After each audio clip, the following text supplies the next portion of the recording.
tên là Thân Thanh Thúy, em năm nay 30 tuổi và hiện là giáo viên mầm non.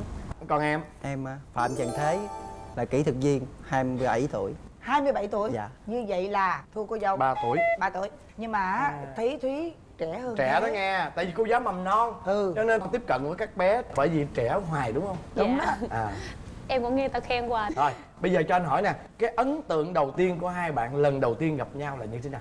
Em lên làm tiệm net cho cô, rồi xong rồi cô là chủ của nhà trẻ luôn. Ủa là sao? Cô á, Chủ. một chủ á. Tức là em làm trong tiệm net, còn Dạ. vợ em làm ở mẫu giáo, Dạ. coi là trong mầm non đúng không? Dạ. Vậy sao mà mắc mới gì gặp được nhau ta? Cô đó mở tiệm net nhưng mà tiệm net với nhà trẻ gần nhau. Sát gần nhau. Gần nhau cho nên là trưa thì ăn cơm trưa mấy cô hay ăn chung, và nhà với là tiệm net cũng ghép chung vô đó luôn, ăn cơm chung thì hôm đó mới gặp nhau.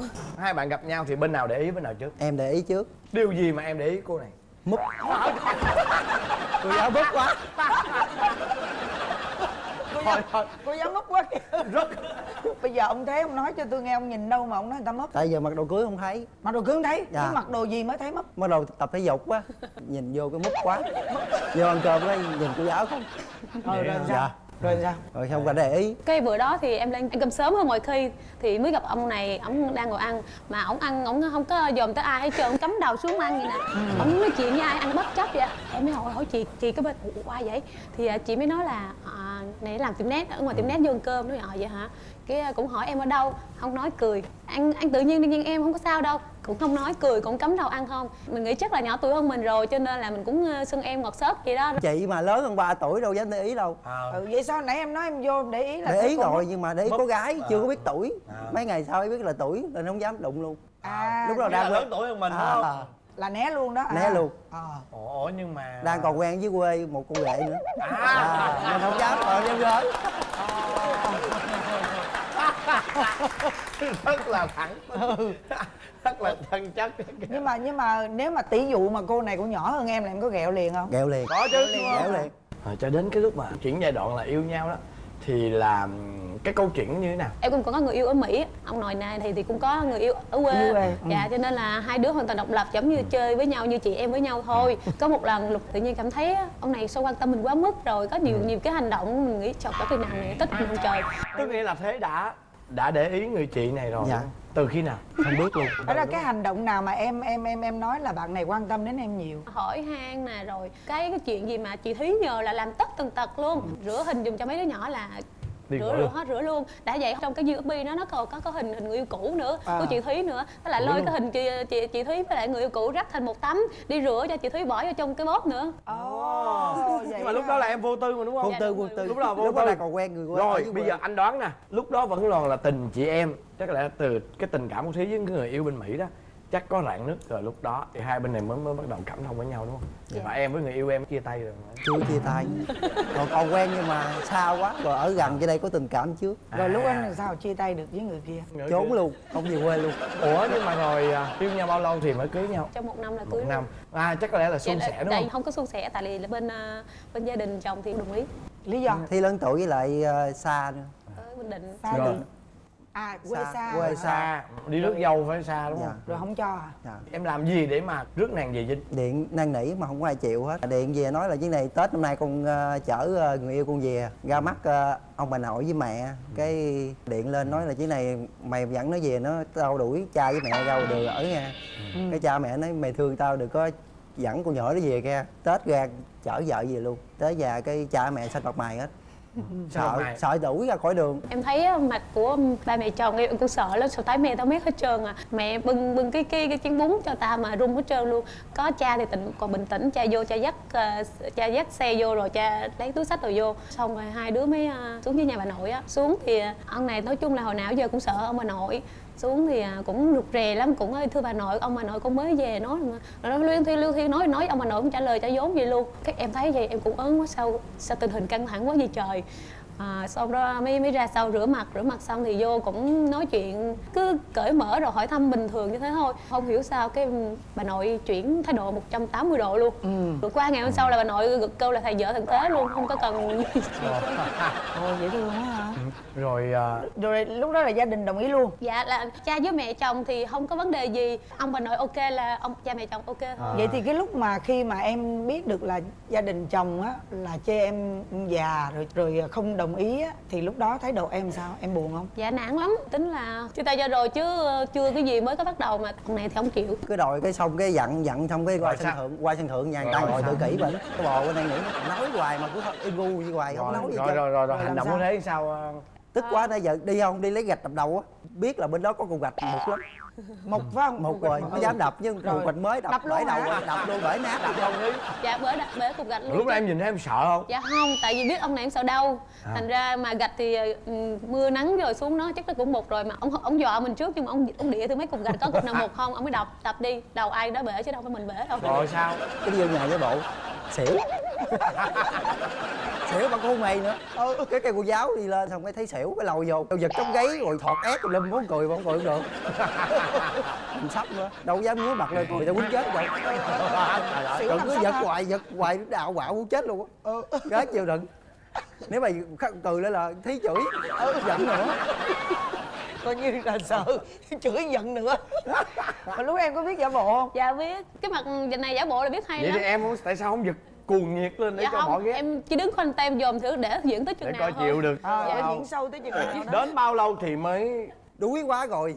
Đau cười quá. Cứ thọt ép hoài ai mà chịu nổi. Cười luôn. Rồi xong giận tiếp. Rồi là sau cái vụ đó là mới dẫn về quê đúng không? Coi như lấy rồi đó. Rồi bắt đầu là không có gì ngăn cản các bạn nữa hết đúng không? Dạ. Qua hết rồi đúng không? Và bây giờ về sống chung mái nhà. Rồi sống Hay chung có mái cái nhà. gì gọi là vỡ mộng về đối tượng của mình không? Dạ cũng vỡ mộng nhiều lắm, tại vì tính là hơi con nít, bày hầy lắm. Làm tới đâu là bày tới đó chứ không có phải gọn gàng sạch sẽ, mà tính của em thì phải kỹ, làm xong là phải sạch sẽ, phải Giáo gọn mà. cái nào. Dạ. Mỗi lần em sai em làm cái gì mà cô giáo không vừa lòng thì cổ sao? Như là vợ đi làm ở nhà cái là giặt đồ xong cái giặt xong mà vũ không vũ á là la, tại vì hai đứa ở trong tiệm net luôn, xong rồi la cái mấy thằng tiệm net nó nói sao vợ anh dữ quá. Nó lớn tiếng thôi chứ cũng phải là la gì nữa. Sao ông không có phơi đồ mà ông không có vũ cái quần áo ra cho nó ngay thẳng gì hết trơn á. Nói bao nhiêu lần rồi mà ngày lần nào cũng vậy hết trơn. Cứ lấy đồ lên là móc lên mà giặt đồ mới giặt là nó nhầu, lúc mà phải vũ ra thì nó mới nó thẳng thắn được. Mà cứ bóc lên là nhầu có nhiều, móc lên là đồ y như cái đồ vẽ vậy đó. Thành ra mỗi lần mà xếp đồ là rất là bực bội. Cho nên là nói bao nhiêu lần mà không có sửa. Ngoài cái bầy hầy ra là còn cái gì xấu nữa không? Dạ lật lọng lắm. Lật lọng hả? Chết rồi. Chết rồi, ông chết rồi kìa. Chết rồi, kể đi em. Dạ mỗi lần làm sai là nói không có chịu nhận, đổ thừa đứa này đứa kia. Thậm chí mà gái lớn giờ 3 tuổi rồi đó. Đổ thừa con gái luôn không? Dạ đúng rồi, đổ Dễ thừa. sợ quá. Không những hả, nhỏ mới 16 tuổi cũng đổ thừa nó luôn. Trời ơi. Cái gì? 16 tháng. 16 tháng tháng. đó. Đổ thừa luôn, nhỏ Dạ, 16 tháng. Đổ thừa cái gì? Nói nghe Giống như coi. là cũng cái tật bài thầy đó dọn đấy, xong cái về nó cha sao cha cái này ông không dịp dẹp vậy. Mít sao mà làm không chịu dẹp với mít. Trời ơi, mà nhỏ 16 tháng mà 16 mình nói tháng lần cũng nào được. vậy đó. Không dễ sợ không? Dạ, Em mà- bí quá, em bí quá rồi đó. Sợ, xong mà đôi chối lắm, đôi chối cực kỳ luôn. Hồi đó có một lần là đang chơi con bú trong phòng thì ổng người này cũng vô tình thôi chứ không phải là theo dõi ổng, nó dòm ra trước, sao thấy ông đang khui chai nước ngọt chắc nghĩ chơi khui cho khách thôi. Ông khui xong lấy ly đá ông rót ra, ông uống.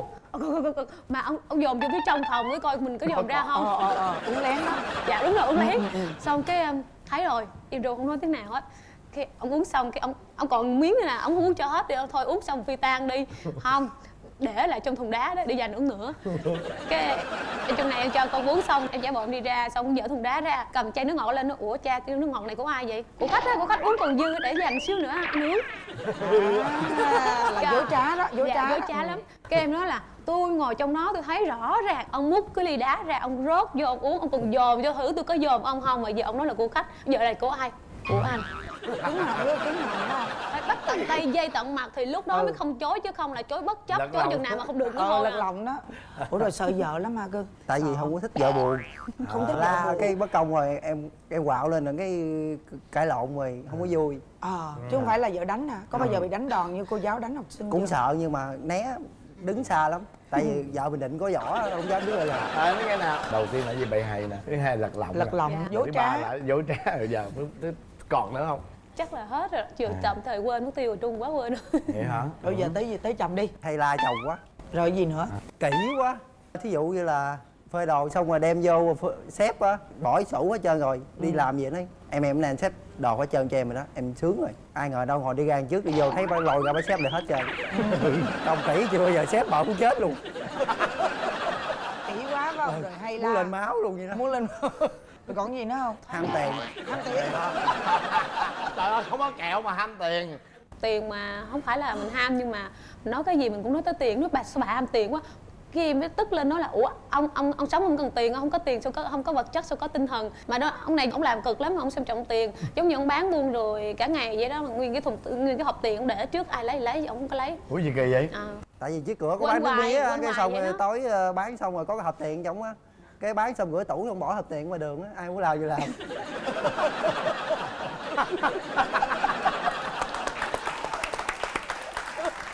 Còn một lần nữa, cái này là ông kể lại mà không biết có thiệt hay không. Ông đi ngồi đường rớt ra tờ 100.000, ông tính quay lại lấy, cái ông kia lại lấy, ông nói thôi cho lấy luôn. Ôi vậy hả? Chứ giờ lại hỏi nó của con, ông đâu có trả đâu, nói cô này tiền của mày có giấu không mà chết luôn, có công cái lộ rồi nó đi. Tiền của mình mà không dám lấy, thôi người ta lấy rồi cho lấy luôn.